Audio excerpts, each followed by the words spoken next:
God our Father and the Lord Jesus Christ. Amen. Good morning. Good morning.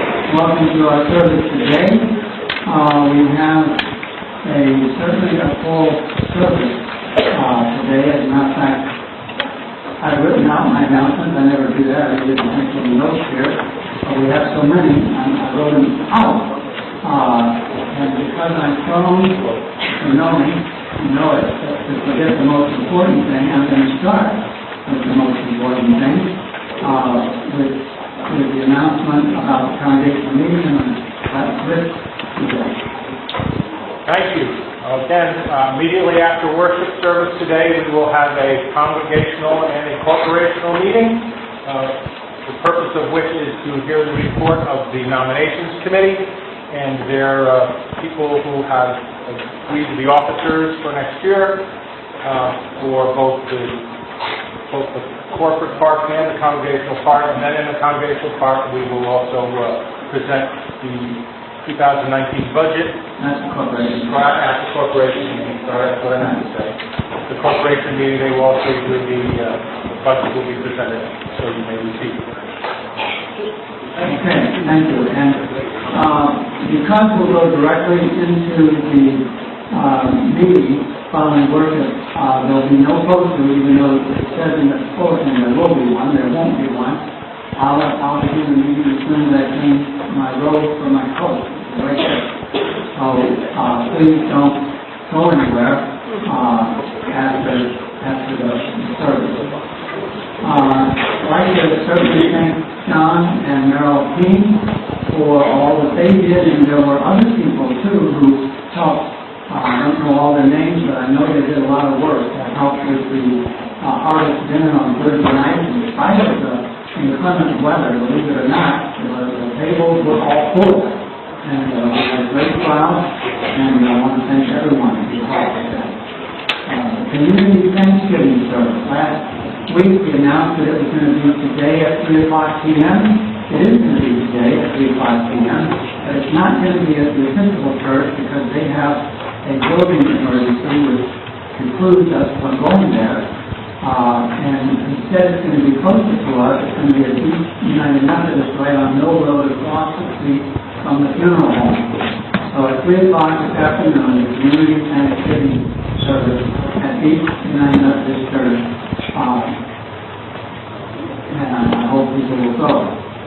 The Presbyterian Women's Thank Offering is today. You can see that in the bulletin.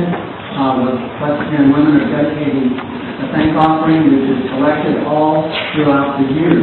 Together, the Presbyterian women give more to support the global mission of the Presbyterian Church than any other organization. Please make your check for this cause to the Presbyterian women. And also, you have received in the mail by now, I hope, a pledge card, the stewardship letter. Don't forget to fill out your pledge card. Some of you already have.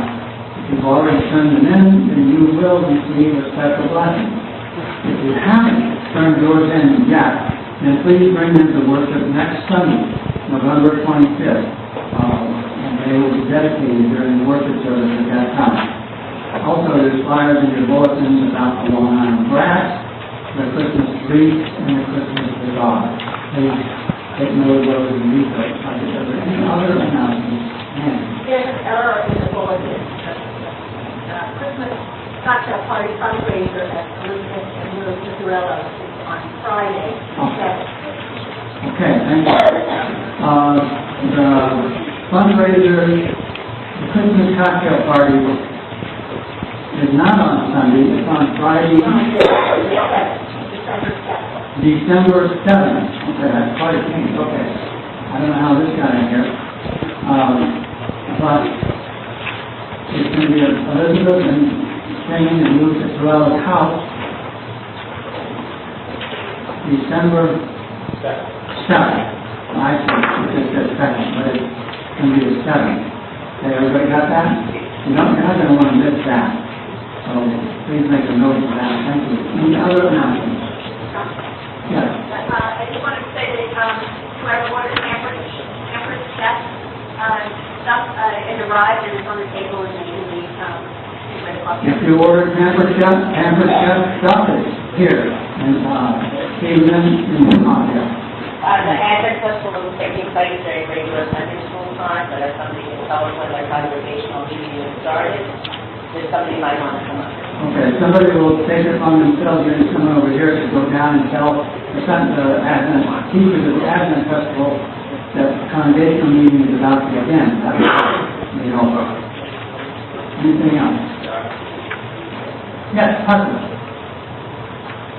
This is the month of November, and this is the month that the Pharaohs got away from the Egypt. That's right. That's absolutely right. This is the month that the children started Thanksgiving, right?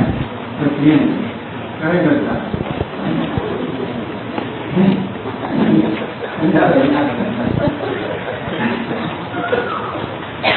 Okay. Without further ado, then, let us bring our hearts and minds together and worship God.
Let's rise again for the concert call. All good gifts are sent from heaven above. So thank our God for patience in trouble and moonlight on the darkest night, and peace to calm anxious words, and for Christ within us and around us. So let your song arise and give thanks for all God's love.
God is our Creator who lavished on us gifts of life abundant, but we confess that we often use your gifts carelessly and act as though we're not grateful. When we enjoy the fruits of the harvest, but forget they come from you. When we're full and satisfied, but ignore the cries of hunger and those in need. When we are thoughtless and do not treat with respect or care the wonderful world you made. God, in your mercy. When we store up goods for ourselves alone, as if there were no God and no heaven. God, in your mercy. Forgive us and help us. Grant us thankful hearts and a loving concern for all people. Through Jesus Christ our Lord.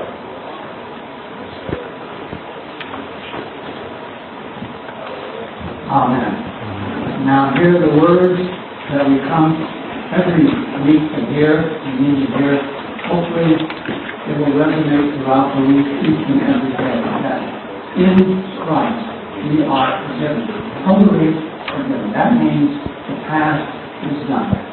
It's over and gone. You are free. You are free to live.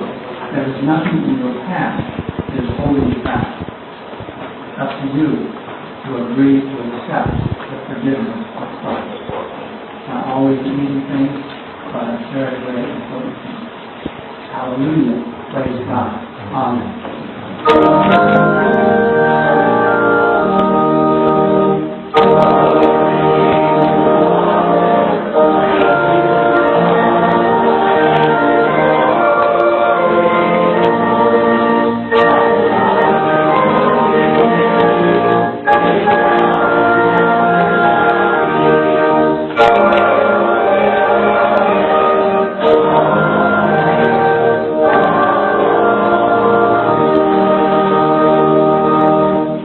Peace of Christ be with you. Please take this opportunity to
It's a nut.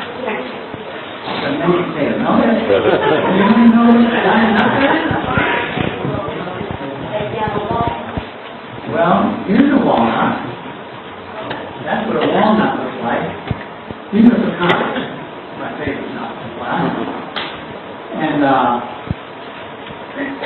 how do you get pecans? How do you get nuts? These are nuts. By the tree. That's right. They come from a tree. Well, where does the tree come from? A seed? Well, a nut is a seed. Actually, it's a nut that comes out of the ground. It came first. Okay, a nut or the tree. But where did the nut come from that made the tree? A tree. If all you had was the nut, could you make a tree? No. You couldn't. You need something else. What else do you need? You need soil and water and sunlight. Where do those things come from? Outside? Yeah. Where? The sky? Who gives us the soil and the water and the earth? Who? God does. Yeah, it's amazing, isn't it? If you take any of these things, what is it? You know what this is? And you know where it comes from? Where does it come from? The tree. And you have to go through the same process. Who do we have to thank for the apple? Yeah, but did God pick the apple off the tree and bring it to church? No. Other people. Did God plant the tree and take care of the orchard? Well, God had help. Yeah, people help. But God, you're right, you're absolutely right. Everything up here, even this, which is not food.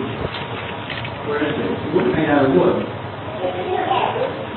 Chickens are not wood. That's a wooden chicken. And somebody had to make that. But, and they use tools, and they use their brain, and they use their body, which requires oxygen, and growth, and strength, and all those things. Everything doesn't go back to God. Everything comes, everything we have, everything, all day long, we go through life.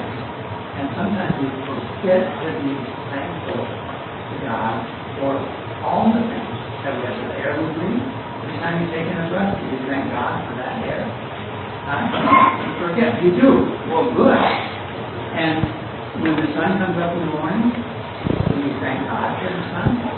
We do, but sometimes we forget it. And at night, the stars, so things get dark and we can sleep.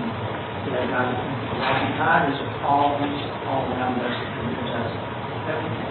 And you can go in many other things.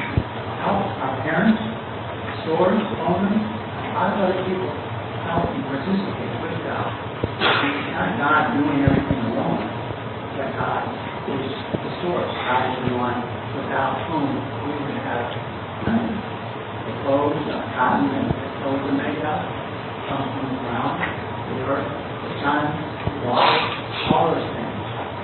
God is why is God loving you very dearly and wants to surround you with love and grace and strength and strong mind and strong faith. That's one. That is kind of prayer.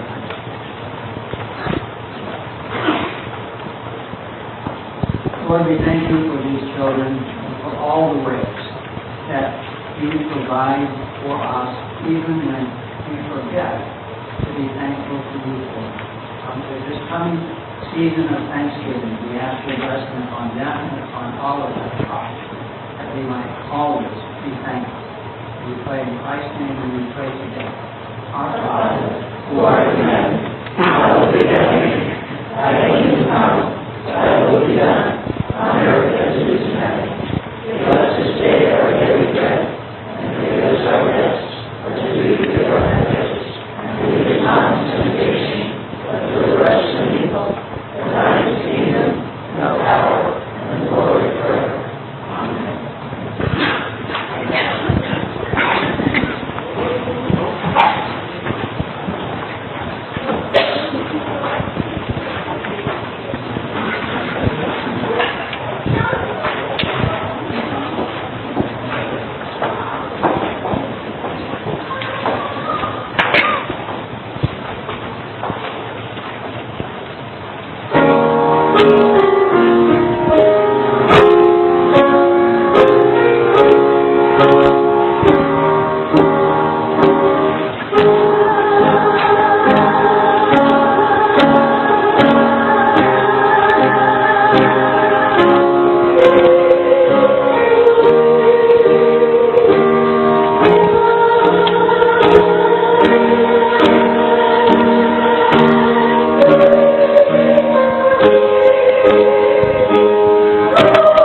Scripture today is from Gospel of Matthew, 6th chapter, part of Matthew's version of the Sermon on the Mount, although it doesn't really have an extended Sermon on the Mount like we have in Luke. This is from chapter 6, verses 25 to 30. I'm going to read all the way through 34. Therefore, I tell you, do not worry about your life. I guess I can stop there and stop there. Do not worry about your life, what you will eat or what you will drink, or about your body, what you will wear. Is not life more than food and the body more than clothing? Look at the birds of the air. They neither sow nor reap nor gather into barns, and yet your heavenly Father feeds them. Are you not of more value than they? And can any of you, by worrying, add a single hour to your span of life? And why do you worry about clothing? Consider the lilies of the field, how they grow. They neither toil nor spin. Yet I tell you, even Solomon in all his glory was not clothed like one of these. But if God so clothes the grass of the field, which is alive today and tomorrow is thrown into the oven, will he not much more clothe you, of little faith? Therefore do not worry, saying, what will we eat, or what will we drink, or what will we wear? For it is the Gentiles who strive for all these things, and indeed your heavenly Father knows that you need all these things. But strive first for the kingdom of God and his righteousness, and all these things will be given to you as well. So do not worry about tomorrow, for tomorrow will bring worries of its own.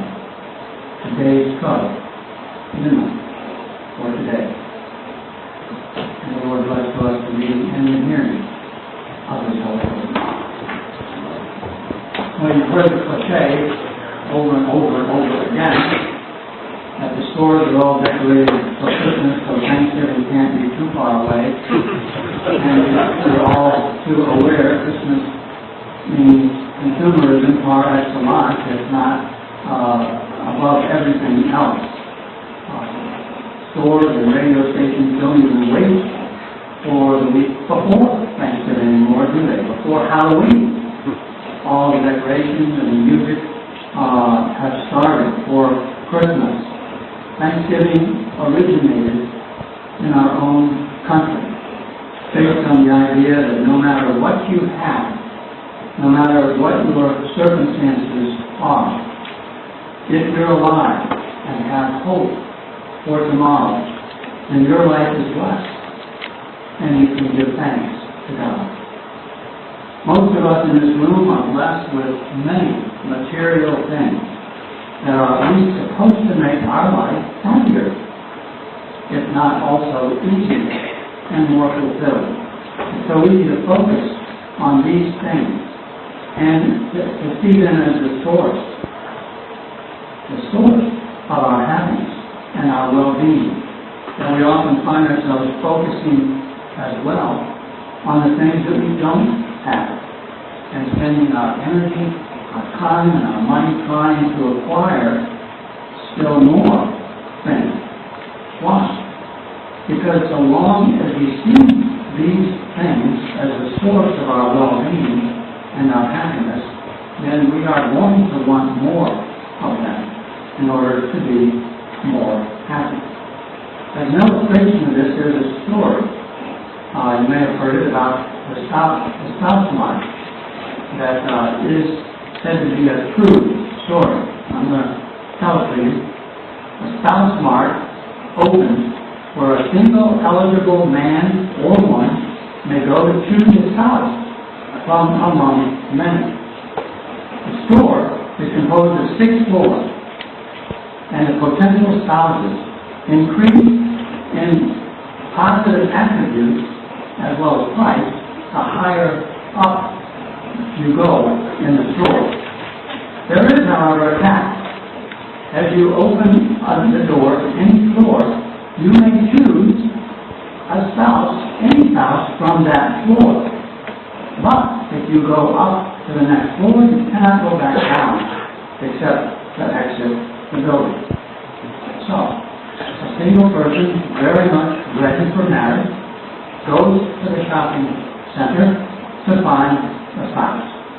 On the first floor, the sign on the door reads, Floor 1. These spouses have jobs and are very hard-working and faithful. The shopper thinks, wow, that's better than my last significant other. I wonder what's further up. So, up they go. Second floor sign reads, Floor 2.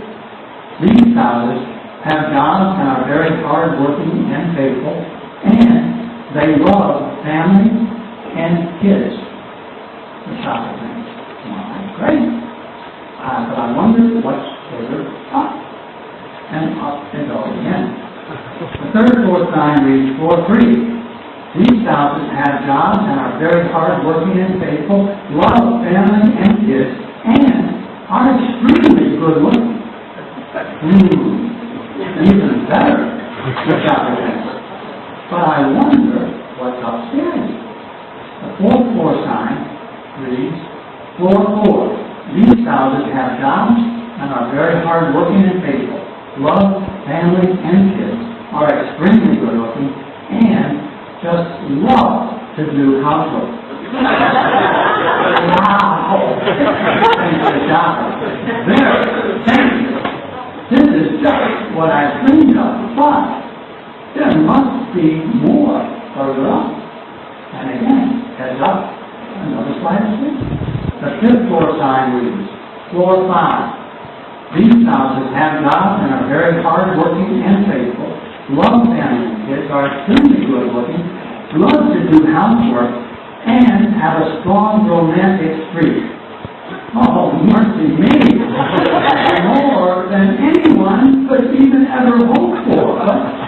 Think what must be awaiting for me on further up. So up to the 6th floor.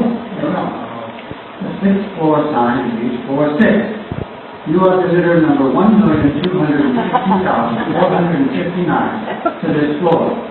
There are no spouses on this floor. This floor exists solely as proof that human beings are never satisfied and are impossible to please. Thank you for shopping at Spouse Mart, and have a nice day. Now, before I get that to you, I mentioned that it's a true story. It is a true story. It's true, because no matter how much we have, our tendency is to look at and desire what we don't have. What is it within the human being that drives us to always desire more, even when we already have more than we can ever make use of, much less genuinely appreciate? Probably fortunate that we have one day a year set aside to take a look at and to give thanks for the many blessings that we do have, and not focus on what we don't have. And I'm not just talking about material things that we can buy with MasterCard. I'd like to read a poem that was run in the Missouri Messenger, although I don't know the author's name because it wasn't given. It's called Thankfulness for the Unaffordable. Suppose God charged us for the rain, or put a price on a songbird's strain of music, the dawn, or mist on the plain. How much would autumn's landscapes cost, or a window etched with winter's frost, and the rainbow's glory so quickly lost? Suppose the people had to pay to see the sunset's crimson flare and the magic stars on the Milky Way. Suppose it was 50 cents a night to watch the moon's silvery light, or see a gull in graceful flight. How much, I wonder, would it be worth to smell the good brown fragrant earth in the spring, the miracle of birth? How much do you think people would pay for a baby's laugh at the close of day? Suppose God charged for them, I say. Suppose we paid to look at the hills, for the rippling mountain rills, or the mating song of the whippoorwills, or the curving breakers of the sea, for grace and beauty and majesty. And all these things God gives us free. When I was in Pawtucket, an electronic news media called the Free Village Pack started up. You probably have one here in this area under a slightly different name. A young woman named Christine Sampson was the editor of it, and before Thanksgiving one year, she asked her readers to send her letters of thanks to one or more people or things that they were grateful for. She posted some of those letters on her website, and not one of them that I saw had anything to do with material items. Every single one of them had to do with people and the love that they give, the difference that their lives and their service make for others. I hope that this Thanksgiving you not only take time to thank God for everything God has given you and for all your blessings, that you take the time to thank each and every person who blesses your life in any way. The thankfulness and gratitude are indeed the keys to happiness. But as we focus on the things that money can buy, we'll never, ever be happy.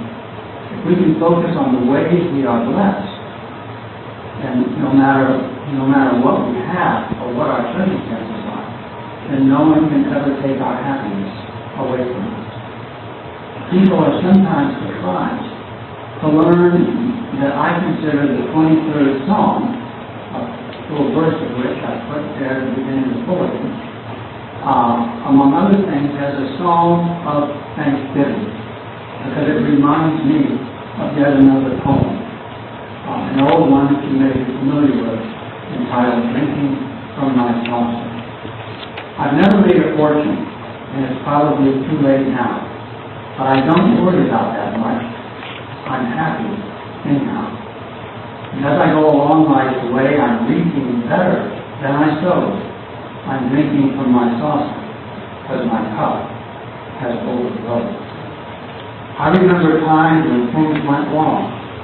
My faith wore somewhat thin. But all at once the dark clouds broke, and the sun peeped through again. I am thankful for God's blessings and the mercies God bestowed. I am drinking from my saucer, because my cup has overflowed. Is it any wonder that Jesus put today's passage in this Sermon on the Mount? It's indeed something that we all need to be reminded of over and over again. Therefore, I tell you, do not be anxious about your life, what you shall eat or what you shall drink, nor about your body, what you shall put on. Is not life more than food, and the body more than clothing? Therefore, do not be anxious, saying, what shall we eat, or what shall we drink, or what shall we wear? For your heavenly Father knows that you need them all. But seek first His kingdom and His righteousness, and all these things shall be yours as well. The Allah of God, the Almighty, in God's holiness, always. Amen.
Come now to our time of prayer together, and a few items that I'm going to mention, and then I'll ask you to add in what you have.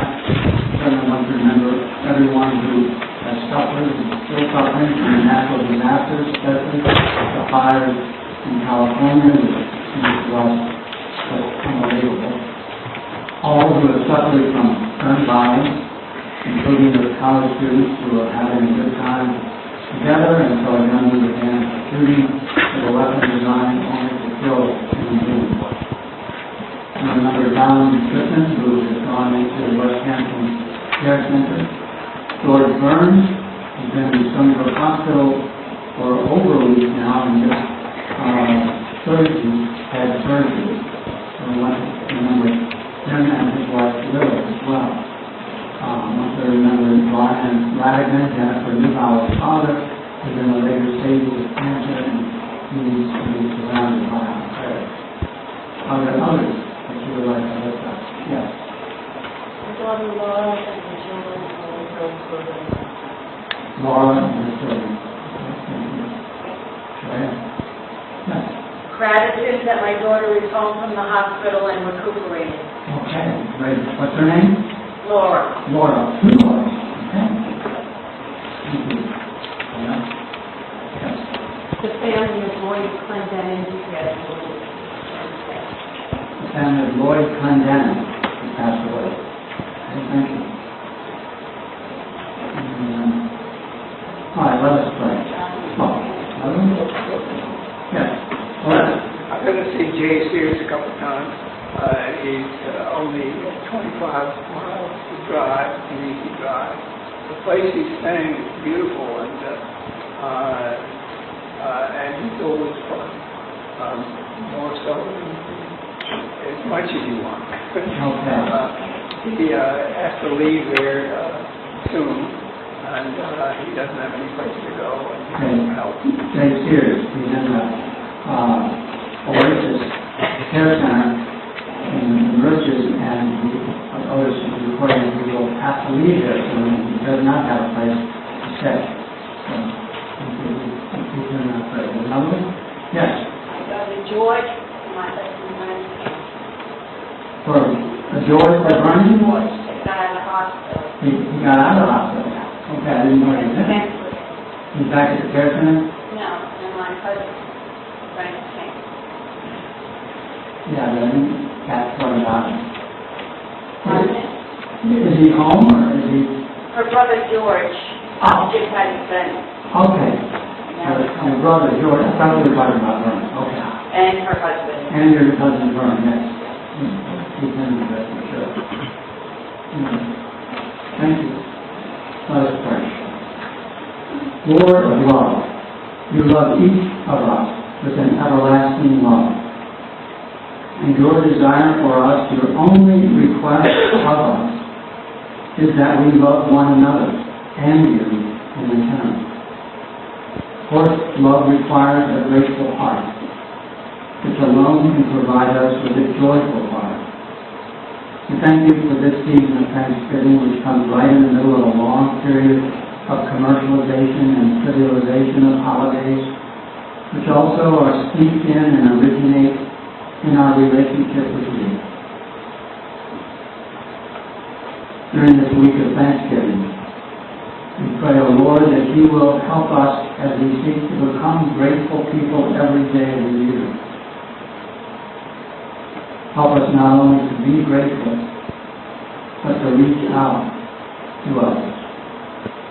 Turn our gratitude into generosity and compassion, as there are so many for whom each day is still a struggle. We know individuals, perhaps members of our own family, Lord, who struggle just to get up each morning and meet the day, for whatever reason. Give us the courage and the strength to reach out and help them to know how much they are loved by us and by you. We know people who have suffered tragedy recently and for whom life is still painful. Hear our prayers for them, O God, and surround them with your love and mercy. And finally, we pray for ourselves. We pray for eternally grateful hearts. We live so much in forgetfulness of the gifts bestowed on us that we usually overlook the everyday goodness of people, events, and things.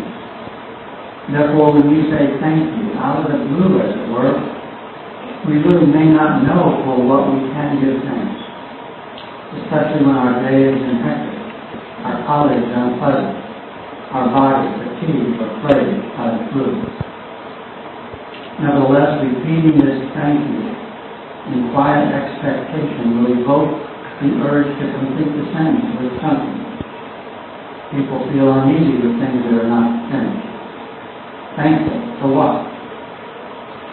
This urge to complete will help us to find something in our daily life, no matter how minute, for which we can discover that deep down inside, even if not yet on the surface, we indeed are thankful.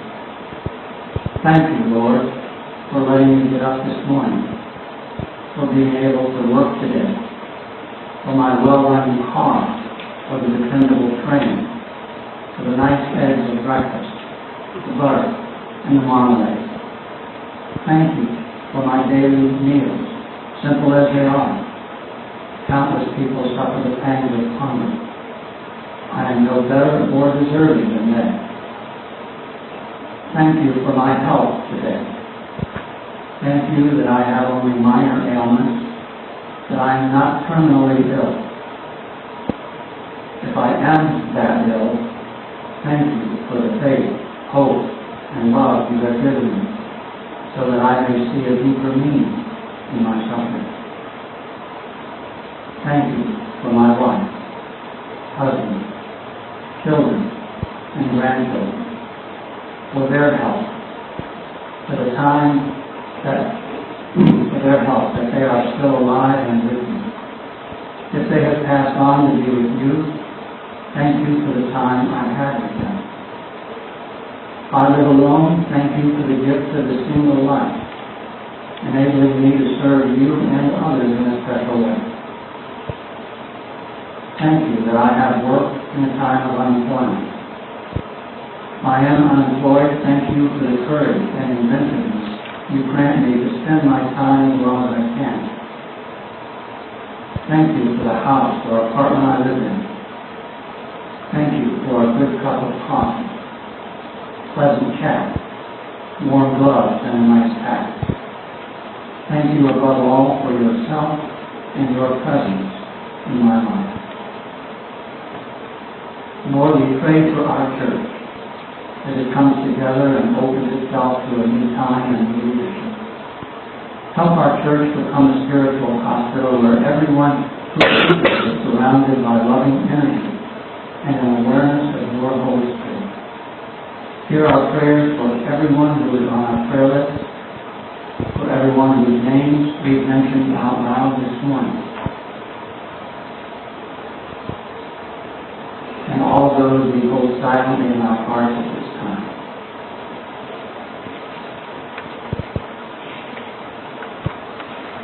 You know what we need, O Lord, far better than we ourselves. We open ourselves to your Holy Spirit and look with humility and gratitude for the ways you are right now seeking to provide us with exactly what we need the most, whatever that might be. All of this and much more we pray in the name of your Son, our Lord Jesus Christ. Amen.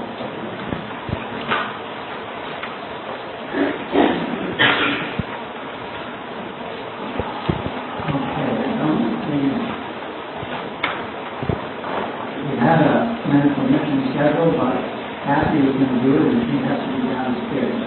So I don't think we'll have a mission today. So let us continue to thank and praise to God. Thank you.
upon this offering, which is a measure of our compassion and generosity, our willingness to give thanks and to share who we are and what we have. We ask your blessing upon each who contributes to this offering and to those for whom it is given. We ask that your blessing and your spirit would go with it in Christ's name. Amen.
Christ, the love of God, and the fellowship of the Holy Spirit go with you, surround you, comfort you, and keep you. Amen. Amen. And as we said,